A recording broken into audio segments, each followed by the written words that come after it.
Hiya! So I have not been doing a good job of reading or really of doing anything these last couple of days. So I decided to kind of pull a video idea from the back, from the annals of my mind. And I was reminded about it at work recently. And essentially it's about how I don't read book reviews I don't read book reviews before I read a book. I read them afterwards because to me it's more like connecting with folks. I feel this is very commonplace, but this is an example of why I don't do that. Okay. This is an example that taught me that I am correct and that you should not read book reviews before you read books, because there's one book that I like. It's not, stellar, amazing, the most beautiful literature I've ever read, but I think it's a pretty good book. And some of the reviews, I just do not agree with them. And I want to talk about that. The book in question is Balzac and the Little Chinese Seamstress by Sijie. And the criticisms of this book are apparently that it is massively sexist and misogynistic. And I'm like, I think it's normal amount of sexist and misogynistic, but certainly not, it's not the complaint I would have about the book. Like, I would not look at this book and be like, that's the problem here. Biggest comment, don't read this book because of this. Like, I don't know, like, I feel like there's even parts of this book that I'm kind of impressed at how, like, I was impressed by maybe some of the things that happen. And this is not gonna be spoiler free, just so you know, because again, I'm assuming you've read this book. If not, read the book, it's great. Spoilers don't matter, you're fine. So let's get into the book. A couple things you should note. This book is about the, like, sent to the countryside thing in the Cultural Revolution in China, where folks from the cities were sent for re-education into, like, villages and communes, etc. Communes, communal farms, collective farms, yeah. And our two young protagonists are I think they're like the kids of doctors. I read this book years ago. They're the kids of doctors or medical professionals, and they're sent, and I don't know if I should get into like the reasons this was done, but it's very clearly to take away power from like these like intellectual classes, and also there was a lot of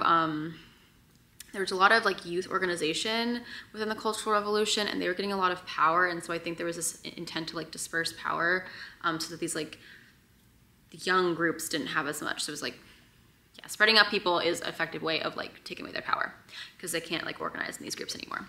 And this is something that our author actually experienced. He was sent to the countryside. So he is writing from an experience that he had in some way, right?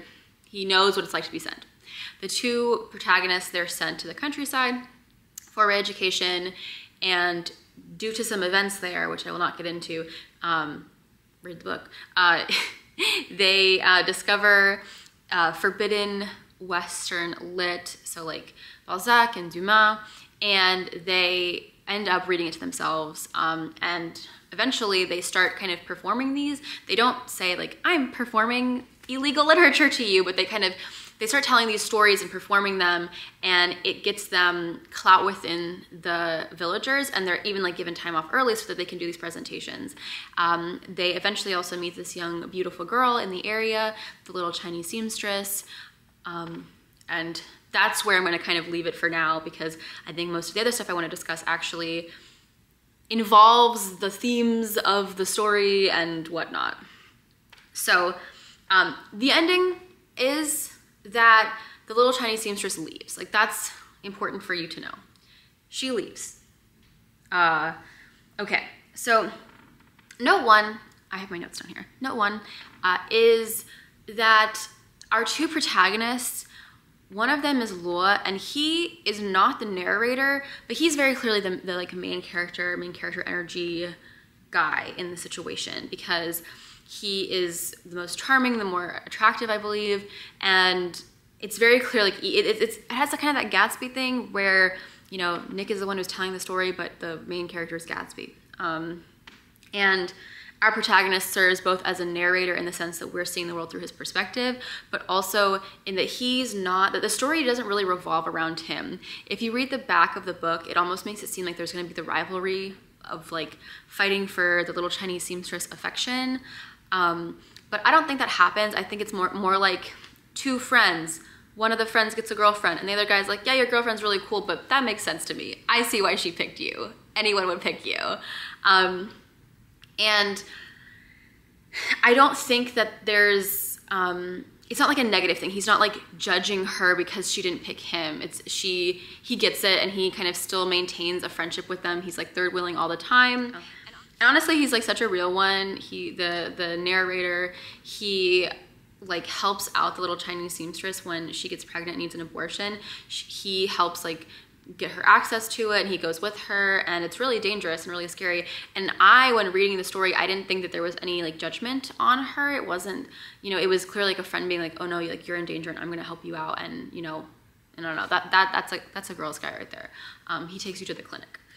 One of the things also that you might notice is that I'm always calling her the little Chinese seamstress. She does not have a name in the story, like we're never told her name. And I've seen some comments being like, oh, the author didn't even bother to name her, which I feel like is a very dishonest review to leave, because the author also doesn't name the narrator. So the two protagonists, we know his cool friend Luo, but we don't know his name. And I think that instead of interpreting it as him not even bothering to name her, we should look a little bit deeper and be like, okay, there's something about these two characters that revolve around this other character where they're not named. You know, he is so magnetic that these people are satellites to him, and they don't even, in some ways, they don't even get their own identities, which I think is very interesting for how the story ends up resolving itself. So to me, to say like, oh, they don't even, he didn't even bother to name this like female character, I think it's a little bit deeper than that. I think it wasn't a he didn't bother, I think it was intentional. So I don't like that point. I also think too, one of the big themes of this book is how literature affects people and how like our relationship to it. So we see these two boys, they're able to use literature and art to serve as like escapes for themselves when they're in this really bad situation. And we're also able to see how storytelling and these stories are cross-cultural, they're cross-class divides, that even these people in these villages, you know, they're able to enjoy this imperialist Western bourgeois lit, right? And so, you know, we see that power that literature can have. And then also we see literature as inspiration. So now I'll get into like what actually happens with the little Chinese seamstress.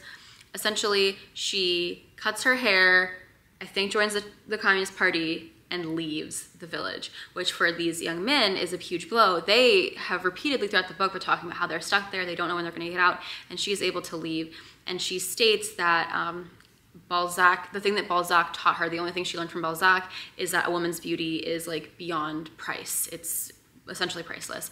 And so the way that I see it is Balzac inspired her that she has some value and she has something that she is able to get and achieve and use to get away. Whereas Balzac was escapism for these two boys. For her, it was the inspiration for an actual escape. And after this, Luo like goes and like burns all the books because, oh no, like the love of his life is gone. And I think that I, as a reader, did not interpret that as like, Luo's clearly making a good decision here. That's very smart of you to burn the books and be so scorned. It's like, no, he's upset. But at the end of the day, as a reader, I was like, that good on you, little Chinese seamstress. You did the right thing. I don't think that as a reader, we're supposed to interpret what she did as bad. I think we're supposed to see that she has freedom. Like she has, like the author specifically gave her the thing that these young men wanted. So, and a thing that she had not previously had.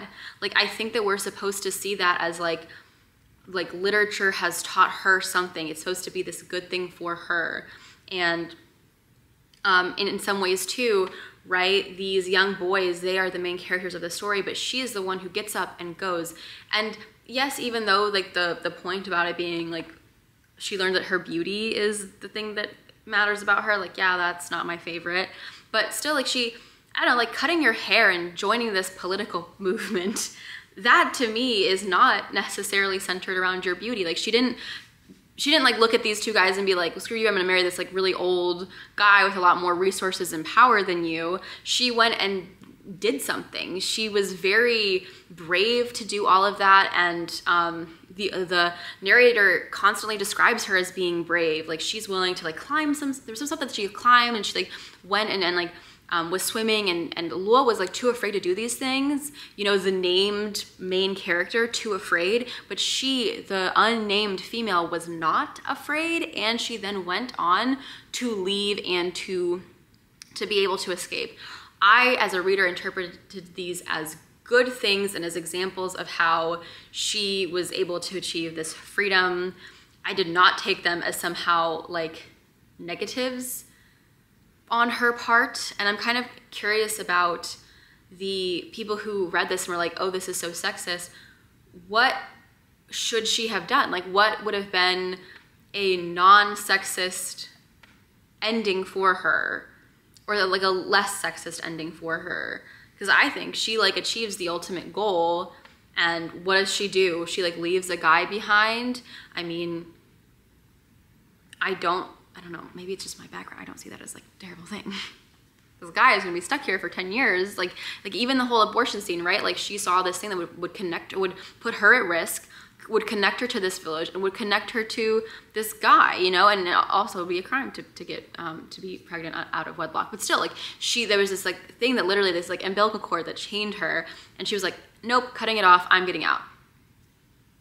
I feel like that is oddly empowering. Like, women, you have beauty, you can leave, go leave. Explore, get out of here, you have the power to do that. I think. And again, am I saying that there's nothing sexist in this book? Absolutely not. I'm just saying that maybe it's less so than some people might think it is. Like, for example, I saw a review saying that like this book was mansplaining, and I'm like, I just think it has a male narrator, and I don't know, I didn't think it was that mansplaining. I think it's a young boy telling you how much he loves books and how him and his friends are getting up to this antics, and there's this really beautiful girl, and these are the things we're doing. Like, I didn't think of it as mansplaining. And all of this, I think, comes down to the fact that like my perspective informs how I'm interpreting all of this. I feel like I come from a place where women are taught that we are very cunning, and we have to, like, if men can go for their goals in a straight line, women have to go in curves and loops and whatnot. And so to me, seeing a female character who is able to get what seems to be the ultimate goal of the book, that is a good thing. Just because we don't see her, just because she doesn't occupy every single page, you know, the times when we see her bravery, we should not assume that that bravery only exists on these pages. Clearly it exists outside of that. Clearly this is a young, brave girl who has a personality, and just because it's not in front of our eyes at every single second does not mean we should assume it is not there. And I think I have a lot of sympathy for people who don't want to read this book. I get that. And I also get that like we don't have to have consistent opinions about books, right? I did not like No Longer Human by Osamu Dazai because I thought the sexism in that was too much. But I could read Naomi by Junichiro Tanizaki, and there's like a lot of really terrible stuff that happens to women there. There's a lot of really terrible stuff said about women in that book, but I was able to live with that book because of just certain ways in which these characters were presented, certain ways the storytelling happened. I was okay with it. So while I understand that like I don't agree with these perspectives, and I think people should read this book and let me know what they think, I do, at the end of the day, no matter what this rant was, I understand it, okay? We all have different interpretations of books. Where we come from is really different. I think some people, especially I think like Western perspectives, like they need a very explicitly like strong woman character, and anytime it's like a little bit more subtle, I think they have more difficulty seeing it, because I think in the West, like strength and being a protagonist is a lot more explicit. It's a lot more, hoorah, you're the main character, you're the Superman, you're the Captain Kirk character, and the subtlety of other strong characters, they're not as like attentive to that. I don't know. Is that me kind of just blasting people from the West? I don't know, maybe. I don't know. But I respect it. Like, it does happen, and you're a reader, and you should read for your enjoyment and no one else's. And if you didn't like this book, that is so fine. That is so okay.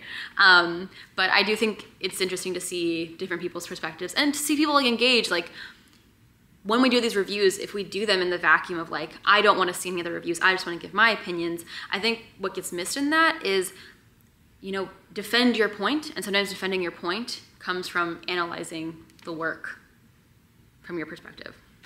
I'm sorry, this video is so chaotic and it's gonna be such a pain in the ass to edit, but I need to do something because I feel so disappointed in myself for how little I've been reading and filming and posting. So, but yeah, let me know of any books that you think I should read. I will see you next time.